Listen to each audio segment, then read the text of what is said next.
Ang kagandahan ng mga hayop sa kagubatan ay isang tanawin na dapat tularan. Mula sa malawak na kapatagan hanggang sa mabundok na kagubatan, bawat nilalang ay may sariling kahangahangang katangian at kagandahan. Narito ang ilang paglalarawan ng kagandahan ng mga hayop sa kagubatan. Isa, ang maalindog na leon, na may mga kulay gintong balbas at makapangyarihang anyo, ay nagbibigay ng respeto at paghanga. Ang malakas nitong uugong ay nagpapahayag ng lakas at pamumuno. Dalawa, ang maliksi at maganda ang katawan na cheetah, na may mga pumipintang patak at payat na pangangatawan, ay sumisimbolo ng bilis at kahusayan. Ito'y walang kahirap-hirap na naglalakbay sa mga kapatagan, nagpapakita ng kahangahangang galing sa pangangaso. Tatlo, ang elegante at matayog na giraffe, na may mahabang leeg at magandang balahibo, ay nagtatayo ng matatag bilang isang simbolo ng kagandahan at kakaiba.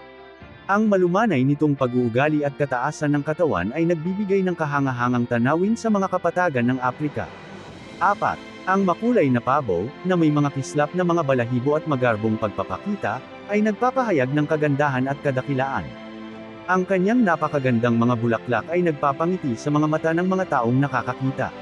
5. Ang masayahin na lumba-lumba, na kilala sa kanyang mga maliksi at magaling na galaw, ay nagdudulot ng kasiyahan at kahalayan sa karagatan.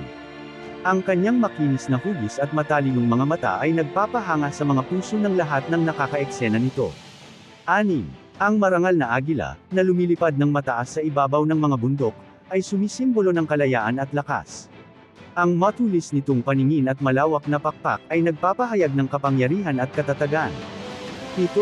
Ang misteryosong kwago, na may kahalimuyakan nitong tunog at matalas na titig, ay sumasagisag ng karunungan at intuition. Ang kakayahang maglakbay sa gabi at maging isa sa kapaligiran nito ay nagdaragdag ng kahalumigmigan. 8. Ang malumanay na elepante, na may mga kulubot na balat at impresibong mga gering, ay nagpapahayag ng karunungan at pagmamalasakit.